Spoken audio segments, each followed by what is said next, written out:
Hello, and you're all very welcome along to another episode of the Gaelic Statsman podcast. I'm your host, Matt Hurley, and once again, I am joined by Cluiche host Seamus Brady just to discuss this weekend's All Ireland Senior Hurling Championship final between Limerick and Kilkenny. We'll also discuss the Camogie semi finals this weekend. Cork and Galway are playing in that, and Tipperary and Waterford, of course. So that's going to be a big weekend in that as well. So, yeah, Seamus, how have you been over the last few days? Less fixtures this weekend, but obviously bigger fixtures this weekend to Fry. Oh, for sure. We're heading into now the period of the year, as I said, where the games have just the most significant that they will ever be over the entire year. All Ireland Hurling Final Day, it doesn't get bigger than this. All the top teams, all the top players, we're down to the final two. So looking forward to diving into full preview, full prediction with yourself. And it's crazy, isn't it, that of all the possible scenarios that we've ended up with the exact same Final Four, and we've ended up with the exact same final as well as last year. Obviously, some differences. Obviously, no Brian Cody, no Sean Finn, no Declan Hannon from this time last year. But yeah, all the same, can't wait to see this All Ireland Hurling Final. Can't wait to get into previewing it. Exactly so, Seamus, and this is going to be live. So if anybody has any comments they want to pose to me and James, any questions about the All Ireland Hurling Final this Sunday, please leave the comments down below if you want to. But we will obviously start with the All Ireland Hurling Final. We'll leave GA news of the week till the end of the show. There isn't much this week, only the Camogie news and bits and like that. So we'll leave it into the Camogie section this week. We'll focus on this All Ireland Senior Hurling Championship Final first in the show. Limerick against Kilkenny on RT2 and BBC2 Northern Ireland. I think it's on at 3:30 on Sunday. I don't know why I didn't put down the time there. Sure, loads of stuff going on. That's probably why. But it's a huge game, Seamus, as you mentioned there. Same too as last year. Obviously, no Declan Hannon. Well, Declan Hannon, most people say might be fit. Most people say he won't be fit. Sarah O'Donovan on off the ball says he won't start. Will O'Donovan will start centre back. Sean Finn's not there, obviously no Brian Cody. So there's still a bit of change. Obviously, Derek Ling's the manager of Kilkenny, but these two sides, looking at their stats going into this final, they probably deserve to be here. And when you look at the favourites tag, Limerick are the favourites, but they've only beaten Kilkenny twice since the turn of the millennium. That is crazy, isn't it, when you think about that? And one of those, I'm guessing, like one of those was 2007 when they absolutely wiped them out in the All Ireland final. The other one, am I correct in saying that? 2007, 2014? I'm saying, despite being favourites, Limerick have only beaten Kilkenny twice since. Sorry, I misheard you there. I was immediately thinking Kilkenny had beaten Limerick in 2007, 2014 and 2019. But that's the thing, is that Limerick they've come across a golden generation. And before that, all the hard work was being done by the likes of John Allen, by the likes of Donald Brady coming in as Limerick boss, Tom Ryan in there with them as well. And in the end, John Kiley managed to come in there, and Kiley was in the backroom team there with Ryan. And the key thing is that it just happened to come across my YouTube recommended was Ortiz montage about the Limerick Kilkenny game in 2014, where the floodlights opened, where the skies opened and it absolutely lashed rain, and they were playing in the rain, and the floodlights were on a Saturday night, and it was one hell of a game. And Kilkenny got through, and at that time, Limerick were a team that just couldn't break through the glass ceiling, and that's why in 2018, when they finally did, it was an amazing achievement. Since then, obviously, as we know, they've gone on to become, I think, the best team I've seen. I don't mean that in any disrespect to any other team, but just the level of victories that they've had over so many quality teams.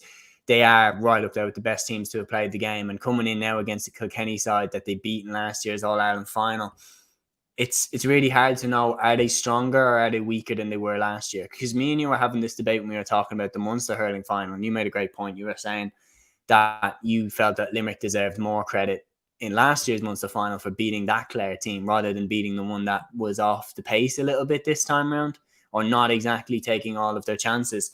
So it's just the fact that, again, with Limerick, it's this year they've shown me something that, you see, they had the determination, but they always had the determination, but they always had the skill. This year they've shown me that even when they're not firing, they still have that raw determination, and they want it still more than a lot of teams, which is crazy considering all that they've won.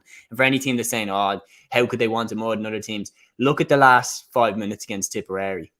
Like, I've made that point a few times, is that I don't mean it in any sort of a disrespectful way, but the last few minutes of that Tipperary game, they were playing so badly, but yet they were still winning every puck out, if you get what I mean. Like, their skill-wise, they were missing a load of shots that they were taking, but then they'd win the next puck out and they'd get the ball back up the field again. They'd miss the next shot, then they'd win the next puck out and they'd score this time. It was just pure determination. We are not letting this go. And when I saw that game, I was thinking, yeah, Limerick aren't going out of the championship. The way that they fought until the bitter end there. And not only did they not go out of the championship, they came out of Munster as champions. So I was saying that before the All Ireland semi-final, the confidence they must have had going into that semi-final, having gone through all they went through in Munster and still coming out as champions, I would have thought their confidence must be bulletproof. They must think, if we survived all that and came out as champions, Galway don't have a chance against us. And they fairly put Galway to the sword in the second half. Will that confidence carry into the final? You would imagine so. And that's what makes them one hell of a threat.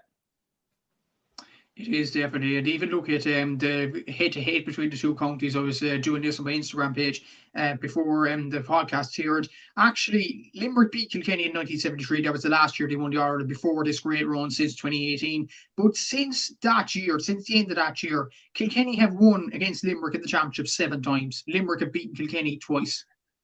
Is that going to count for anything? Limerick have only beaten Kilkenny in 2018 and obviously last year in 2022. That was a tight game throughout. So will that play any part in this game? Do Kilkenny have the edge over Limerick, despite Limerick probably being the better team over the last few years? It's a good point, but I don't think so. Because I think to steal a quote from you, I think whoever laughs the last laughs the longest. And that will be something that Kilkenny will carry into this game. But before last year's final, the narrative was that Limerick team, since they started winning All Irelands, had yet to beat that Kilkenny team. They'd yet to get one over them, even though they did beat them in 2018, but they hadn't been All Ireland champions when they beat Kilkenny. They had yet to beat Kilkenny in a semi-final or a final. And then they got their chance in 2022 to avenge 2019's loss, and they did. So, in my opinion, whatever mental superiority Kilkenny might have held before that game last year is gone this time. Limerick don't fear them. Limerick know that they beat them last year. Limerick will carry that confidence into this game, I feel. And even look at the teams individually. You start off with Limerick because they've been absolutely, well, they were very, very shaky at the start of the championship, but they moved into the championship and they've done absolutely brilliantly since then. They obviously beat Waterford.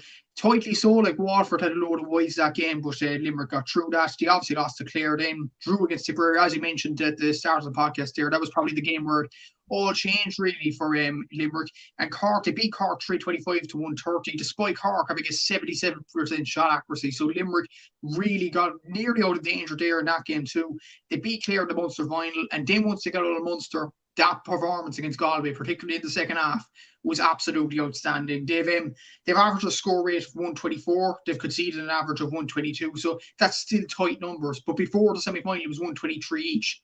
They pushed it to a 2-point margin after that semi-final win over Galway. So Sarah Donovan actually made a very good point on off the ball. She was on board for a podcast, by the way, a very good analyst in general. But she made a very good point on off the ball, saying maybe this Limerick team are leaving their best performance to last.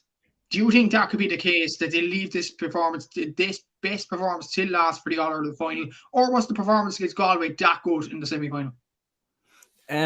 It's hard to tell, but I could definitely see that being the case. And it's a great point by Sarah. You're right. She guess I was privileged to have her on my podcast. You've had her on yours as well, like class analyst.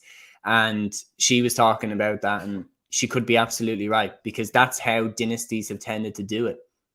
Like, whenever it really matters the most, that's when they tend to show up. And I likened the Limerick performance against Galway in that second half to Dublin's performance against Mayo in 2019 in the second half, where halftime it's quite close.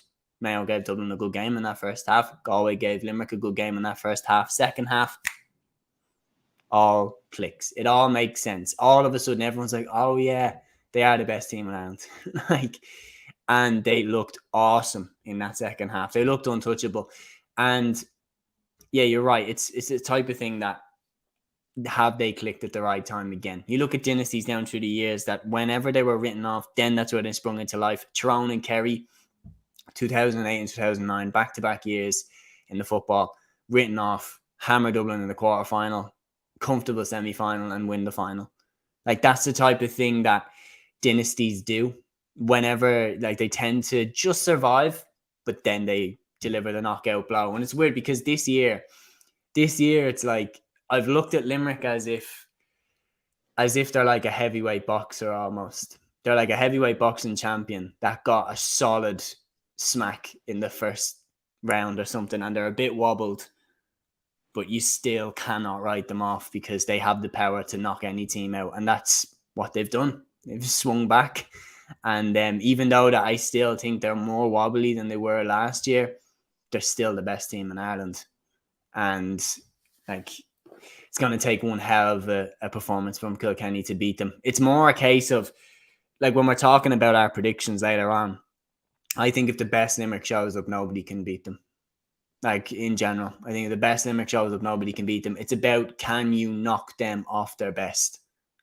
That's my take on it. Because looking at Limerick down through the years, down to the last few years, when they're at their best, it's very much pick your poison. You want to flood the midfield? Okay, cool. Do what Waterford do. We'll absolutely drown you out. Desi Hutchinson gets no service, and Dermot Burns, Barry Nash, and Kyle Hayes will fire over points all day long. Cool. You want to go man to man? You want to leave Aaron Gallan one-on-one inside? Rod Hegarty one-on-one? Cool. We'll destroy you that way. It tends to be a case of, no matter what you do, whenever Limerick are at their best, there's no stopping them. And it's a question of, what can you do to knock them off their best? It's actually a very interesting point you mentioned about the knockout blow in the box that they got a heavy build during the championship. Was that heavy build by any chance the Clare game? The second game of the championship in the Gaelic ground, absolutely, it deserved to win that night. I even look back at the game this week because it was coincidentally the only game on Limerick's run in the championship to the All Ireland Final I didn't do stats on. I was doing averages and things like that. I look back at that game this week, and I was seeing Clare, they were intense from the minute go. They shocked Limerick. It was almost like Limerick didn't expect it. But as soon as Limerick, piped up to that, the teams are going to be, ready for you. They're going to click when they face Limerick. Limerick click too. And that's probably the main thing with this Limerick team, especially against the likes of Tipperary and Cork in the next two games. Yeah. I'm still with you, am I? Just glitched a little bit there. Still with you. All right, cool.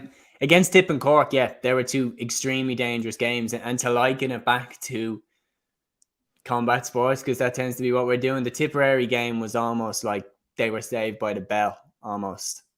It was like they had them against the ropes and they're just covering up, throwing the odd one back, and then the bell went and they survived to fight another day.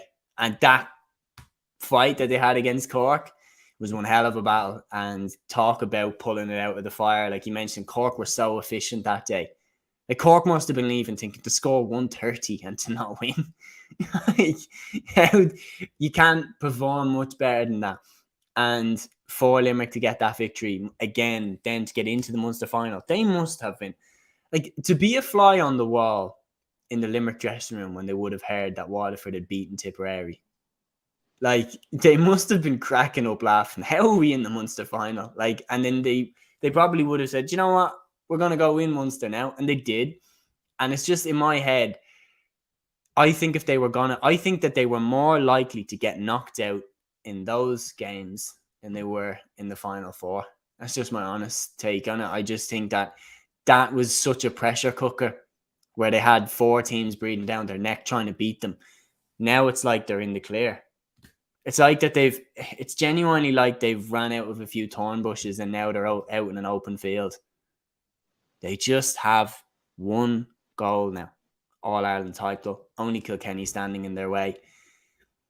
It's really hard to bet against them. Like, I'm sure it's not hard to, guess my prediction. I do think Limerick are going to win. It's just a case of how can Kilkenny top what they did last year. It's the same with the Cork performance. Like last year, TJ Reid, Owen Cody, Martin Keoghan, they were all awesome. They were all fantastic. How can they do better than that? Like, how can they perform better than that? They hit 226 in an All-Ireland final. Like, in past years, Kilkenny won an All-Ireland in 2006 against Cork, scoring 116. That's a half-time score now. So, like, the level that Limerick have brought the game to, you have to be one of the all-time teams to beat them. Now, and this is what Aaron was saying yesterday on my preview, which, like, was a great point. He was saying beating Limerick is like winning an All-Ireland in itself. So for Kilkenny, it's not just winning an All-Ireland. You are stopping one of the greatest teams that we've ever seen. Like, look at the scenes when Tipperary beat Kilkenny in 2010. Look at the scenes when Meath ladies beat Dublin ladies in 2021. Once you beat the champions in the final that are going for their third, fourth, fifth title in a row, you have beaten the best team in the country. And you are the top team. They're undisputed. Do you know when teams win All Irelands, but, you know, someone was taken out along the way? Like 2020's All Ireland for me with Dublin is one that I look at and thinking, if Kerry hadn't dropped the ball, Kerry should have been in that All Ireland final that year. Like, Kerry should have got their act together, but they didn't. And Dublin then managed to go on and win an All Ireland title, playing no team that was going to be in Division 1 the next season, because Mayo had just got relegated that year. And the other teams you played were Cavan and then the Leinster teams.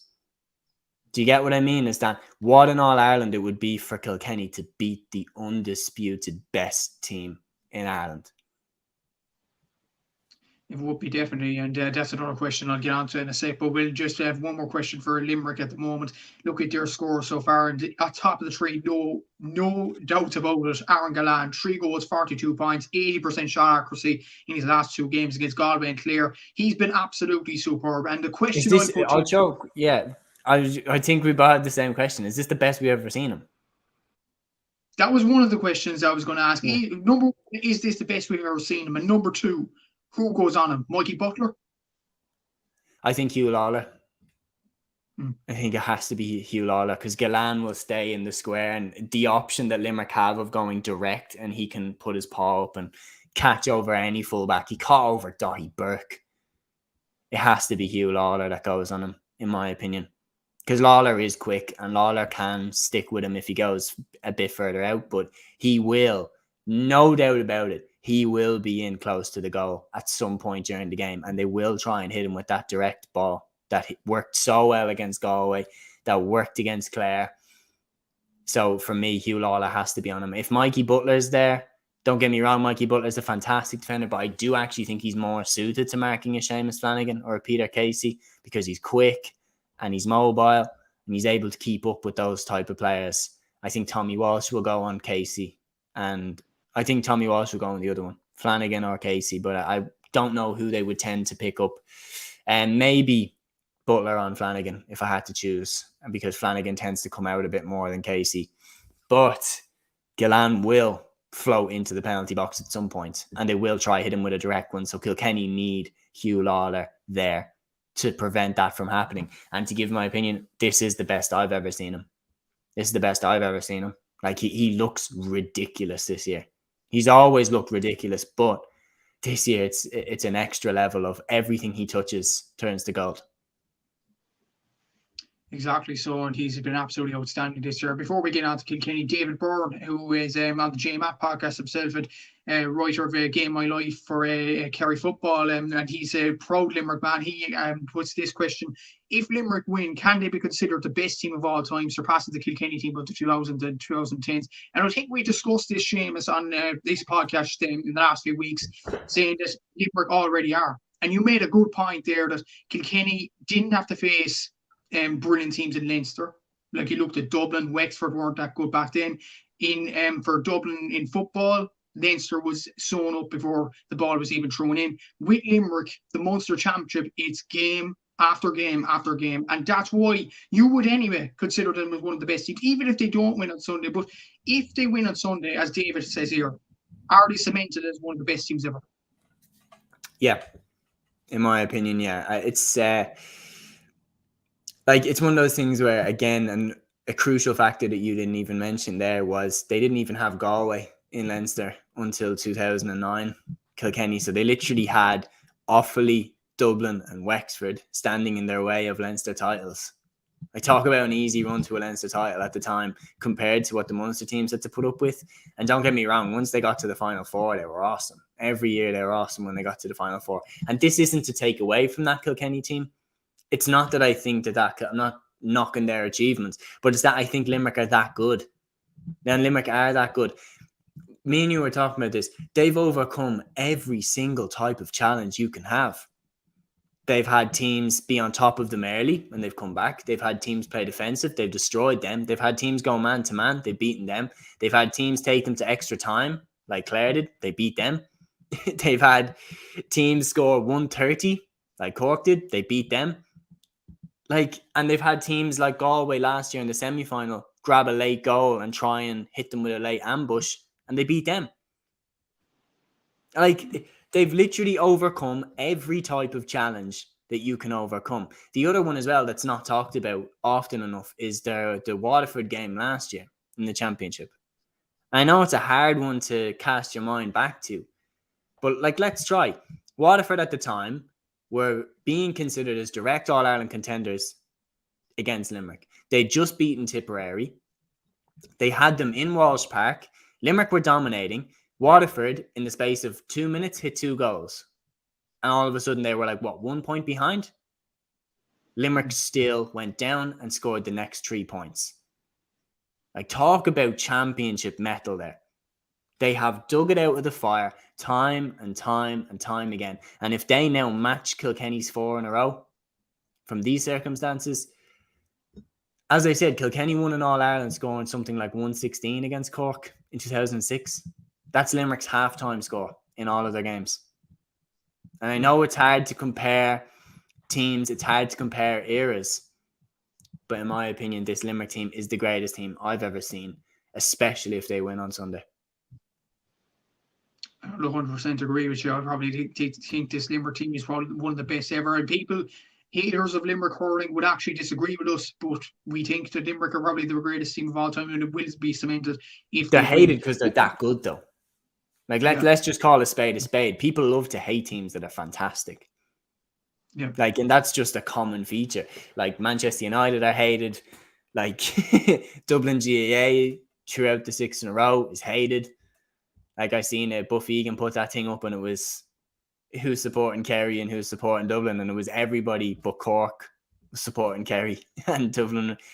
But it's that type of thing where Limerick are that good, and they've been winning for years and years and years. And it's quite heartbreaking when your team gets beaten by them. Let's be honest, they've broke Clare hearts, they've broke Galway hearts, they've broke Cork hearts, Tip, Waterford. They've beaten everybody. And I seen it was put up, I can't remember by who, but it was a tweet that was put up. And it was okay, so here are the reasons that Limerick have won All Irelands. And it was whiteboards, water breaks, Nicky Quaid's contact lens. And it was too hot for Tipperary and Porky Creeve. It listed off a load of complaints that people had at the time. And it was the lengths people will go to try and take away from the fact that they're just the best team in Ireland right now. That's it. And that's what I'm saying. Can you beat them? Yes, you can. Clare beat them. But when they're at their best, they're awesome. Absolutely. I couldn't have said it better myself. And one thing about Buff Egan, remember last season when he said Limerick wouldn't make it out of the Munster group? Well, that aged well. Yeah, they did. Don't get me wrong. I've had some stinkers. I predicted Kerry to lose to Tyrone, so don't listen to me. But you did as well. Yeah, I got ridiculed for it, I remember. But we'll talk about Kerry next week at once the football preview comes. We'll talk about the hurling, and I was going to move on to Kilkenny. I have 2 questions in my mind from a while back in this podcast. We've talked so much about Limerick and dynasties and all that. The first question I'm going to ask you, I did some stats, obviously, on games for Kilkenny, on games gone by, and I've added everything up, and I've got an average and things like that. Their shot accuracy across all their games, their average shot accuracy, Kilkenny's, is 70% shooting. That's pretty good. It was 69% last year in the All Ireland Final against Limerick, 76% in the semi-final versus Clare, which eventually won them the game. What I'll point this to will that shot accuracy come, if it comes to fruition on Sunday, will it be enough to beat Limerick? See, that's the crazy thing. What like Cork had 70% shot accuracy, didn't they? 77%. 77, and it still didn't win. Yeah. Like, do you see what I'm saying? I think they need somewhere at least 77. Yeah, I'm talking 78, 80. Like, they need something ridiculous. They need to just not miss. TJ Reid needs to not miss a free. Everything needs to be going over the bar, and they need to shut down Aaron Gallan. Don't get me wrong. I genuinely, not saying this in a biased way, I think Hugh Lawler is actually the best fullback in the country this year. I think he's awesome. I think he's so good. He's just got everything you would look for a fullback to have. And I still think we're in an era now where I think pretty much every team in the country has a class fullback. Be it like Limerick with 2, Mike Casey and Dan Morrissey, Dublin with Owen O'Donnell, Wexford with Liam Ryan, Clare with Conor Cleary, Conor Prunty with Waterford. Every team seems to have a class one, but I think Hugh Lawler is just the pick of the bunch. He's tall, he's strong, he's fast, and he's like kind of really ridiculously hard to get past, which is why I think he's the best equipped, I think, to go on Aaron Gallan, and I think that battle is so crucial, because if he can hold Aaron Gallan to a goal and 4 or something, which sounds ridiculous to even say, it gives Kilkenny a major, major improved chance of getting a victory here. Maybe so, exactly. And another question I was going to ask you, and it was about dynasties, actually. Joe Gilroy on Off the Ball. It's the same chat with Sarah O'Donovan. I think Shane Hannon was there as well. It's a very interesting chat if you haven't checked that already. But he mentioned that this is probably a bigger opportunity for Kilkenny than potentially winning a 4 or 5 in a row. Because to stop Limerick, repeating what they did between 06 and 09, would that be a better achievement than the 4 in a row itself? Because to stop another team doing what you did already, that would be amazing in itself as well if Kilkenny were to do it on Sunday. I'm sure, like, if you're talking about who would be more remembered, it's certainly one to think about. Like, you're sure Offaly in 1982 when they stopped Kerry doing 5 in a row, like, they've gone down as one of the most remembered teams to ever play the game. They won one All Ireland title. One All Ireland title. And you'd swear from the legacy and from the films and the documentaries and the books and everything that came out that game that they were a dynasty themselves. They won one All Ireland. That's the type of thing that is on the table here for Kilkenny. If they can stop Limerick, and it's something that, look, for Kilkenny, speaking about Kilkenny, the other thing that they did, which we didn't talk about in, and this is why that team was a great team, is that they went and did it again. Like 2010, they got knocked off their perch by Tipperary, but then they came back and won 2 in a row, 2011 and 2012. So like they proved that they were the greatest team, and they were the greatest team of that era, no doubt about it. And they're one of the best teams I've ever seen. And if they can stop Limerick replicating what that Kilkenny team did with 4 in a row, you know that Derek Ling will love that Henry Stefflin will love that Brian Cody will love that. They'll all love that they managed to stop Limerick replicating what they did. And so as Aaron said, beating Limerick in a final is more than an All-Ireland almost. You've beat the best team, and you will go down in history as being the team that stopped Limerick from doing the 4 in a row. Exactly so, and Limerick have a forward in Aaron Gallan, obviously with 80% shot accuracy, but Kilkenny have their own as well. Two, I would say. TJ Reid obviously broke the all-time hurling scoring record, and he beat Patrick Horgan for this year alone. Congratulations to him, and that'll be a ding-dong battle itself next season. Another forward I actually wanted to focus on more though, Owen Cody. 75% shot accuracy in his last 2 games, 421 from play. This guy is an absolutely incredible hurler, and when he sees goal, he'll go for it. And he could be key for getting Kilkenny over the line in this game too, because he's on smashing form this season. He is. He's looked awesome in every game. Like, I was delighted to actually be at the Kilkenny Clare game and be at the Kilkenny Galway games, and he just looked deadly. He just looked.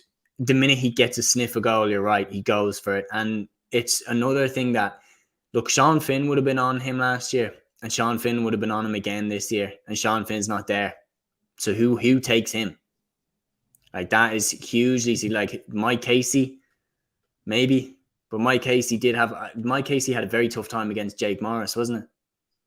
Yeah, it is. And it's like one of those things that Morris, again, very similar to Owen Cody, goes for goal, very direct runner. Does Dan Morrissey take him instead? But then who takes TJ Reid? Like, it's a really, really difficult one. And like, just by Sean Finn not being there, they've lost what, in my opinion, is the best cornerback in the country in terms of man marker, and he's just a quality defender. He would have been on Owen Cody, and he would have given Owen Cody as tough a marking job as he would have got off anybody in the country. Who takes him now, especially with the form he's in? Like, I would actually expect Owen Cody to score a goal in this game.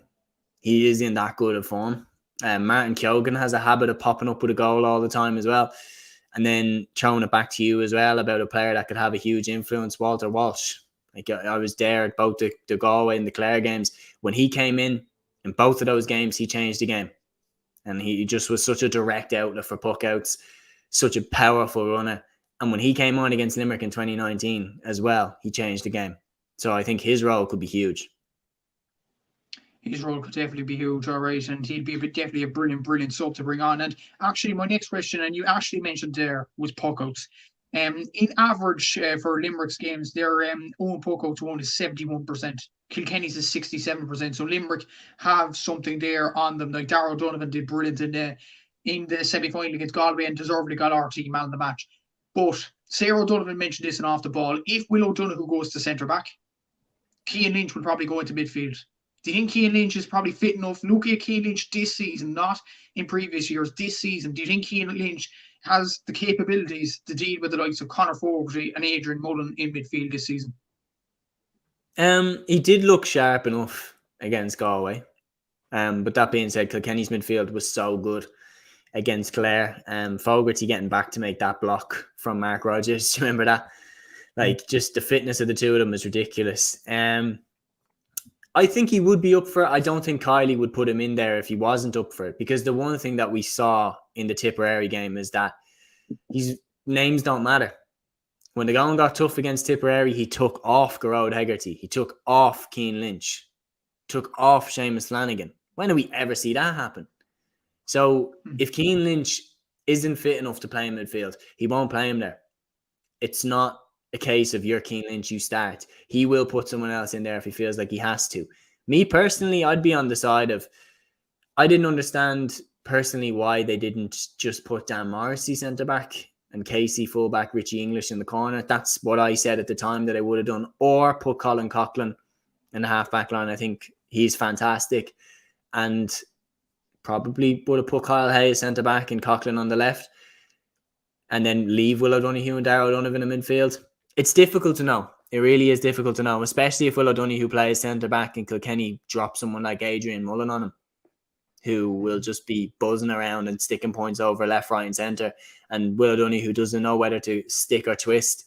The one thing that Aaron pointed out, though, was a great point I didn't think about, was like Kilkenny would have probably known the way the structure was this year that they could have been in this position right now. They would have known since the beginning of the season, right, we want to get to the All Ireland final. We want to go through the front door. We want to win Leinster. Who are we going to probably face in the final if that happens? Well, we're probably going to face whoever wins Munster, which will probably be Limerick. They would have planned for Declan Hannon at centre half back. They would have known how he plays the game. They would have known how to get at him. They would have known different things like that. But now we're in a situation where they're heading into the final and you don't know who's going to play centre half back. And each different option would play the position differently. William O'Donoghue would sit a bit more, in my opinion. This is just educated guess now, but Will O'Donoghue would probably sit a bit more. Kyle Hayes would definitely drive forward a lot more with the ball. Do you get what I mean? Yeah. That now they're in a position where how do you approach the centre half back position?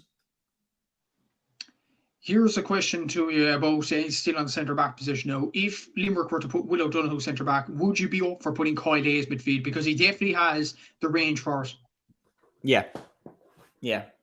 But I would be more in favour of putting Hayes centre back and leaving O'Donoghue midfield. But I think Hayes is equally adept in either position.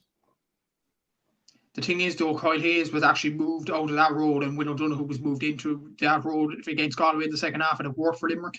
So will they keep that kind of structure? You'd imagine they'd try and keep it as close to that second half against Galway as they can, because everything seemed to work. And Kylie isn't afraid to admit whenever he got something wrong, and he tends to stick with it. Like, be interesting though, because matchups is the key thing. And who Kilkenny have at centre forward is different. And like Galway in the second half, they had players like Conor Cooney hanging around centre forward. Maybe that was the perfect match for Will O'Donoghue. So we just don't know. And maybe if they had Adrian Mullen or someone like that that's way more mobile and, drifts all around the field, maybe Will O'Donoghue won't know how to just sit there and hold the position. It's hard to tell. A question posed about Kilkenny. Look at Limerick structure. If Will O'Donoghue goes centre back, the centre forward on the day against Clare was Mossy Keown. He didn't have his best day, but obviously we know his best day, he could go for goal at any time. But as you mentioned there a while ago, would Adrian Mullen be better at that position against Will O'Donoghue than Mossy Keown? I think so, because Keown, I don't think, would float around the pitch more. Like, Adrian Mullen is so capable of literally just dropping into the midfield, where Will O'Donoghue would probably be comfortable to follow him, obviously. But Mullen's way more of he'll buzz all around the field. And if he gets 2 seconds to look at the post, it's a score. He doesn't miss Adrian Mullen. Keoghan is more of a pick it up and go for goal type, which would mean he would be running at Will O'Donoghue a lot more. And that would be probably a matchup that Will O'Donoghue would probably prefer, in my opinion. Mm-hmm. Yeah, it's an interesting viewpoint, definitely. And another question maybe on Limerick. Garrett Hagerty started wing back the last game. He's only scored 8 points in this championship alone. He hasn't really been on form this season. But as we know, Garrett Hagerty explodes when the final comes. Would you start him in this final? Absolutely. There's not, genuinely, first name on the team sheet. He's too good. Last year's All Ireland final was right up there as one of the best performances I've ever seen from a hurler in an All Ireland final. Like, he just looked untouchable. It looked like, who can mark this guy? Who can stop this guy? Some of the points he was taking were just ridiculous. And the goal in the first minute of the game, like, wow. He literally just in the back of the net before he even seen the ball come off. It's just unbelievable. So he has to start, and he will. Make no mistake about it. I would be stunned if he doesn't start. And I think Kilkenny would be so relieved if he didn't start. Do you really think Paddy Deegan wants to mark him again after what happened last year? Not a chance.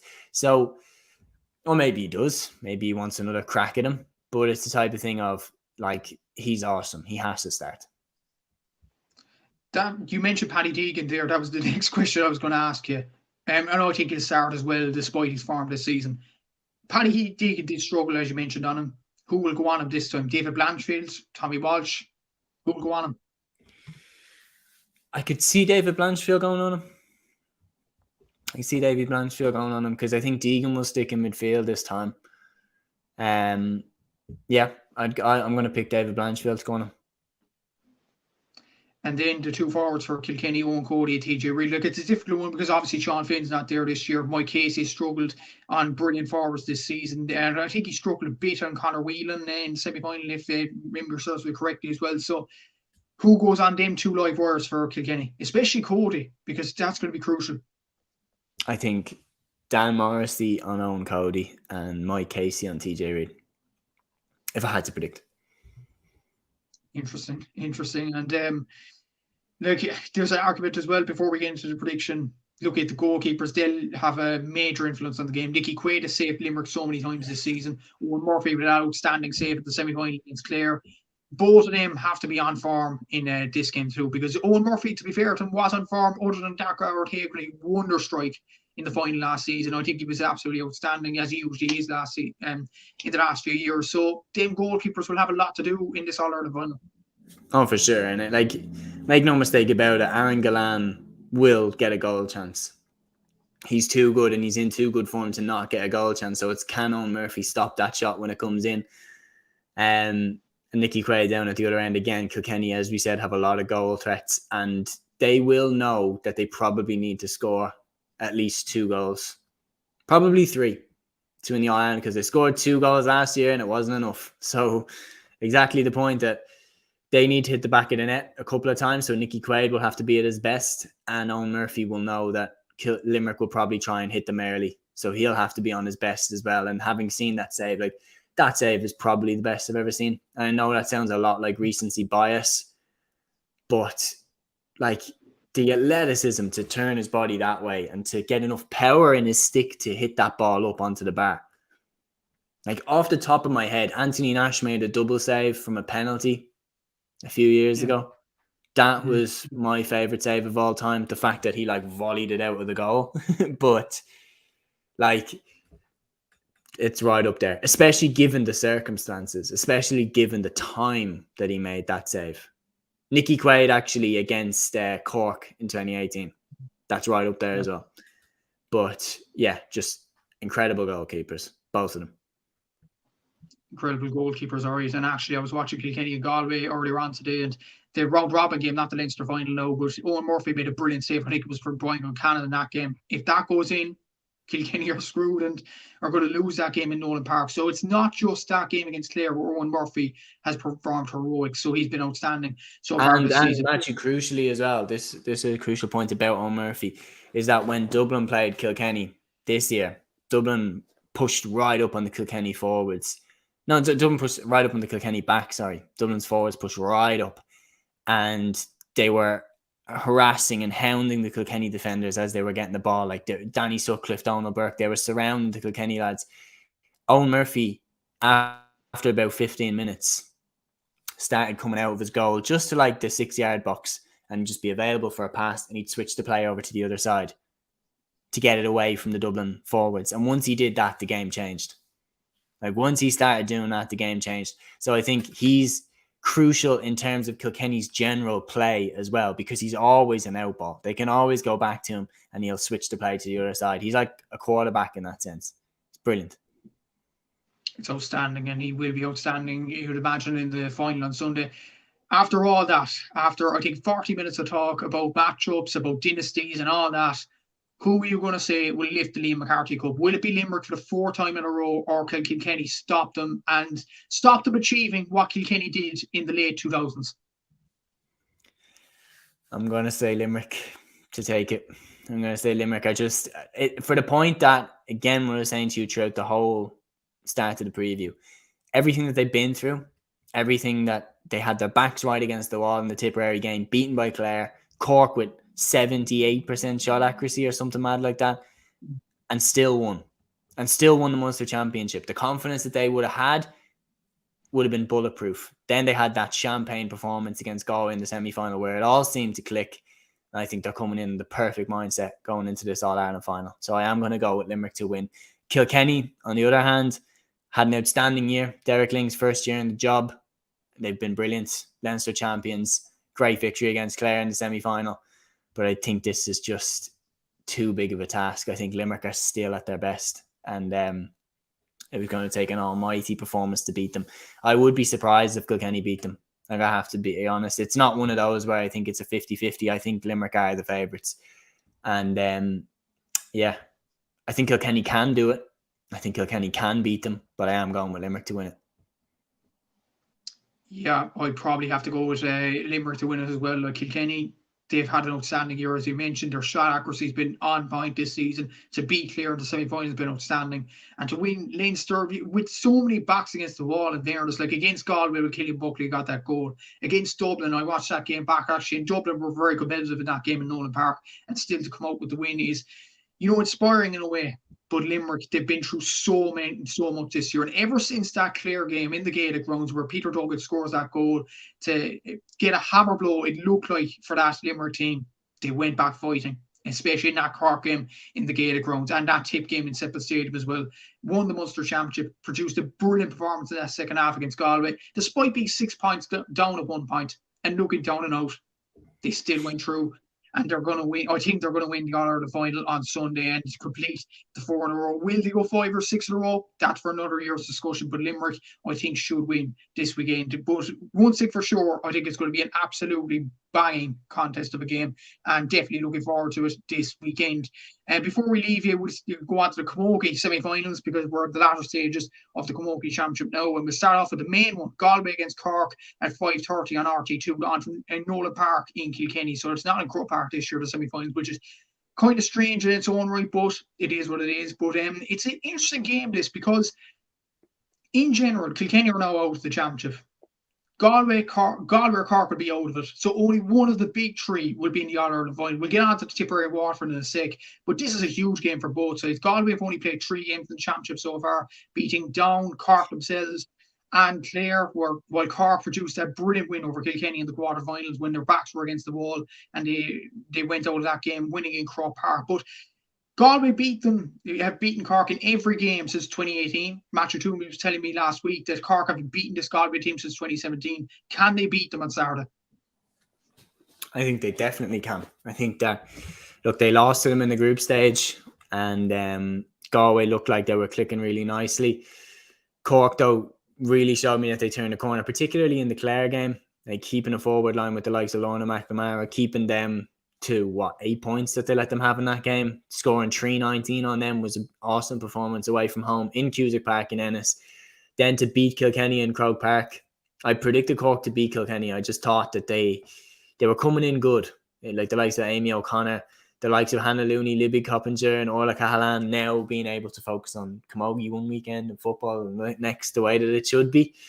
That was great, and it's no wonder that their performance has improved. And then on top of that, Aisling Thompson and people like that coming back, just massive for their confidence to get players like that back in. And Aisling Thompson definitely has experience beating Galway. He led them to the All Ireland title in 2015 as captain, and they beat Galway in that final and beat a Galway side that had the likes of Sarah Dervin, Carrie Dolan, all playing that day, and Cork beat them. So Thompson will bring in that attitude of, look, we can beat this side.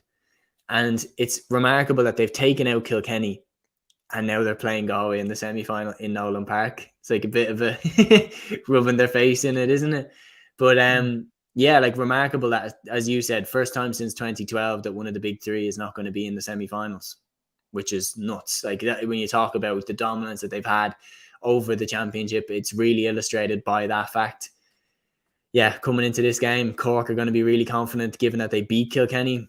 Galway, though, are going to be really confident given that they topped the group and have looked really, really good and have already beaten Cork this season. So it's going to be a cracker of a game. It is definitely, and yeah, it's going to be very, very tough to call in fairness to both sides in fairness. But when you look at Galway, actually, and it's interesting to me in a sense, there were now some big players like Heather Cooney retired this season, and Niamh Kilkenny's not available this season. Sarah Dervin's only played in a handful of games. They only really have Carrie Dolan and the McGrath sisters in the team, really, Galway, in experience-wise. They have some good youngsters coming through in fairness, like Shannon Corcoran and Sabina Rabbit. But will Cork's experience actually get them over the line in this game? Because you mentioned Aisling Thompson, but also Orla Cronin coming back to the team, and also Laura Hayes. So that's 3 big players coming back into the Cork team, as well as the 3 NGFA or the dual players coming back into the team as well. Amy O'Connor has scored 4 goals and 26 points in the championship. So do you think the experience is another big thing that'll get Cork over the line? Yeah, I think, as I said, like they're carrying back in that attitude of getting over the line in big days. And that's something that Cork haven't managed to do over the last 2 years. And as you talk about, like the longer it goes on where you fail to get over the line, the more it starts to play on your head. Like the more that you fall short on the biggest day possible, the more it gets into your head when that big day comes around again. And for Cork, they need to check that and bringing in the likes of Aisling Thompson, bringing in the likes of bringing back in the likes of the Jewel Stars. Like that's crucial to get these back in, and to get back in that winning attitude is absolutely vital. And I was very impressed with them at stages against Kilkenny. They did switch off for other stages, and when they were cruising home to victory, they let Denise Gall score a relatively easy 1-1 to bring Kilkenny roaring back into the game. They cannot do that in this game. They can't, definitely. And just a word on Galway in general, like losing the big players I mentioned there, their experience seems to have gone a small bit, but they won the league title. They've won 3 games in the championship already this season. They have clicked when it really matters once championship season has come. Do you think Colin Murray's team are kind of going on under the radar, considering the likes of Niamh Kilkenny and Heather Cooney and Sarah Durvin haven't played that much this season? They have. They've gone under the radar in terms of like, realistically, if you're looking at this game on paper, Galway should be the favourites. They've done everything perfectly this year. They've won the league title, as you said. They've topped the group, including beating Cork, and they've put up some big results. I just have a sneaky feeling that Cork are going to beat them. And I have a sneaky feeling that Cork are going to go all the way this year. I predicted it right from the beginning. And yeah, I'm going to stick with that. I just think Cork have something different this year than what they've had in previous years. And Galway missing those experienced players. When the game comes down to it, I think Cork will have that extra gear. The likes of Aisling Thompson to spring from the bench. Just players like that are just invaluable. And for Galway, they still have the McGraths, you're right. They still have Eilish O'Reilly. They still have cracking players like that. I just think Cork, when it really comes down to it, Cork have been in the fire this year and they will have revenge on their mind to beat Galway for the group game. I'm going to go with Cork. Yeah, I'm going to agree with you. I'm going to go for Cork, but part of my mind is like, because the experienced players are back, part of my mind is like hope, because I love this Cork win the All Ireland in general. But Galway, they've done well this season. They haven't conceded a goal in the championship, and they only conceded one in their last few games. Obviously, the league final with Orla Callahan's goal in Croke Park. So Galway have a solid defence, and maybe that could get over the line to an extent. But I just feel Cork will have enough to win this game, and I agree with you on that. But the other semi-final, this is a huge opportunity for one of these Munster counties here. Waterford against Tipperary in Nolan Park, 3:30 on RT2. To put into context, Tipperary haven't reached the All Ireland since 2006. Waterford haven't reached it since 1945. Tipperary have won the Munster Championship this season. This is a huge game, and in general, Tipperary actually hammered Waterford in the semi-final this year in Páirc Uí Chaoimh. I'm just looking for the score here. The score in that game was Tipperary 4-11, Waterford 1-9. So is that going to have anything to go by when predicting this game? It definitely plays a factor, but this is a different game now. Definitely plays a factor, but now Waterford are not going to leave themselves as exposed as they were in that game. And Waterford, as we've talked about, have two match winners that would walk into any team in the country, and Niamh Rockett and Beth Carton. Two of them would start for any team in the country. It's can Tipperary stop them? And one player that I think is going to be huge in doing that is Mairead Eviston. I've been hugely impressed with her in every game that she's played.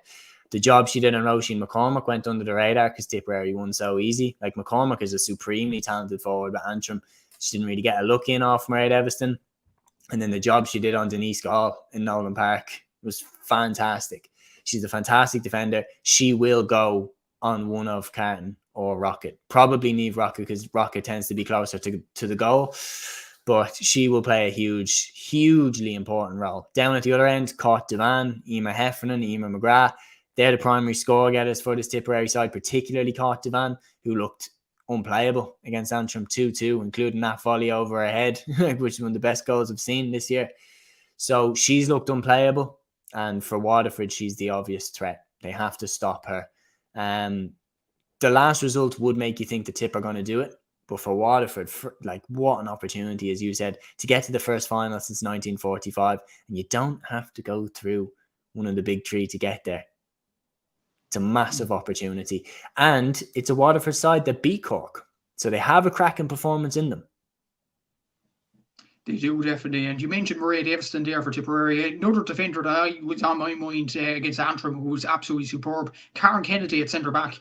I thought she was superb at clearing up danger. I think she was brilliant. And when you look at the forwards, Emer Heffernan coming off the bench in the last game, she scored 1-3 against Antrim coming off the bench. She scored 3-8 in the championship overall. Roisin Howard with 3-7 has done pretty well as well.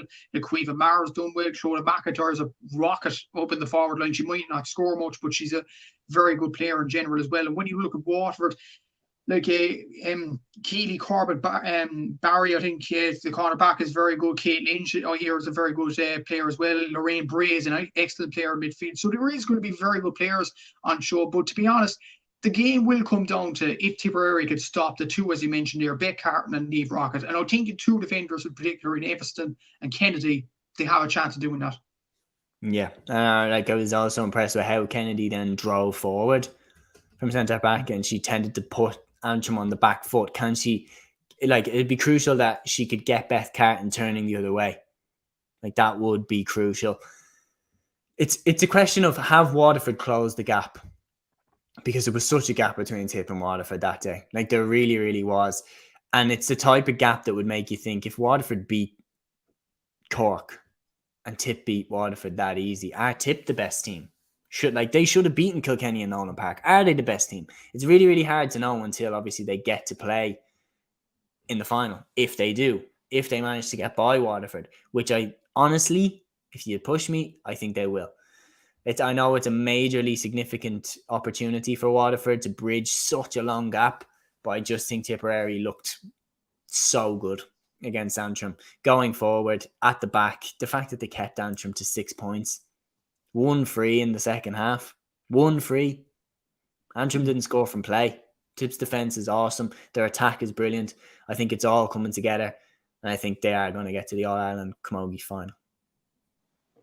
Yeah, I think Tip will win the game as well. But Waterford could shock us, and maybe the back of their minds look at the history. They haven't reached an All Ireland final since 1945. This is a huge opportunity to do so, and they could be primed to win this game too. And obviously, that game against Tipperary will be at the back of their minds, conceding 4-11 in that game where they were outplayed. Maybe they could get one back at Tipperary in this game. But let's not forget, Waterford actually beat Tipperary in the Camogie group stages in the All Ireland last season. So both maybe have won each. This is the chance to win it outright in the head-to-head. But yeah, I think Tip should win it as well. They've been brilliant at defence, as you mentioned, with Maria Davison and Karen Kennedy. You look at Caught at the forward line. Emer McGrath, an exceptional performer as well. You look at Karine Blair, wing back, has done well this championship as well. So I think Tipperary should have enough to reach the Camogie All-Ireland final. But Cork and Tipperary final we're both predicting. Could Tipperary do it? Because you look at the players all over the pitch, and the fact that Waterford beat Cork, as you mentioned there, and Tip hammered Waterford in semi, and Tip actually should have beaten Kilkenny and Nolan Park. Are Tipperary the best team this season? I don't know. I need to see them play Cork again. They haven't played them, as you said. I need to see them play whoever comes out of that side of the draw before I'd be able to definitively say yes. And I need to see their performance against Waterford now, because, as you said, now it's time. You can do the business in the group stage, no problem. Lots of teams have done the business in the group stage before. Now it's time to turn up. Exactly so, and obviously there will be a Camogie final preview after the All Ireland football final preview between Dublin and Kerry in the weeks ahead too. But before we leave, we'll go into the week of the GAA or the Gaelic Games segment this week, and only one main story this week in general, and it is the statement from the GPA in regards to the United for Equality protest. The statement actually reads, following constructive meetings between the GPA and the LGFA and the Camogie Association over the course of the last week, a framework has been agreed to deliver a standardised charter for female intercounty players in 2024. Therefore, we as the players have decided to suspend our protest actions ahead of the weekend's matches, which is the All Ireland Camogie semi-finals on Saturday.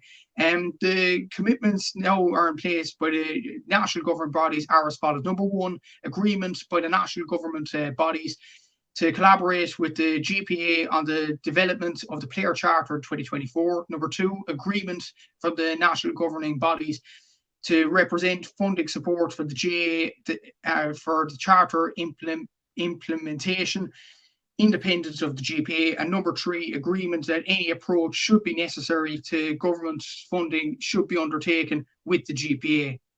So there's more of the statement. It's all online from the GPA. You can read it if you want to after this podcast. But in fairness, Seamus, this is a good step. And it seems as if the ladies, the women's players have won. Yeah, that's great news. This is what the protest was for. Great. I'm absolutely thrilled that we have reached a point where we can say, all right, this charter is being drawn up.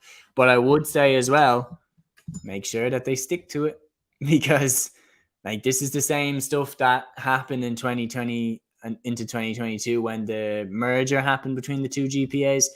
And then they all promised these things and it didn't happen, which led to this year with the protest starting. So it is one thing to say you're going to do it. Let's do it. and make sure that they do it. Otherwise, next year, I would be a full advocate for them protesting again. Like, make sure that they implement the charter that they draw up, make sure that people are there that are overseeing this, make sure that every player that is playing our games gets the same treatment, opportunity, and exposure. Exactly so, and well put to end the podcast here. But we are going to end the podcast here. Like, subscribe, all that good stuff and follow Gaelic Statsman on Instagram, TikTok, Facebook, Twitter, all them accounts as well. And thank you, Seamus, for coming on to the podcast today. Enjoy the All Ireland hurling final, and to all the viewers, enjoy the hurling final this weekend as well, and the Camogie semi-finals, of course, as well. So thanks, Seamus, for coming on today, and enjoy the final. Thank you.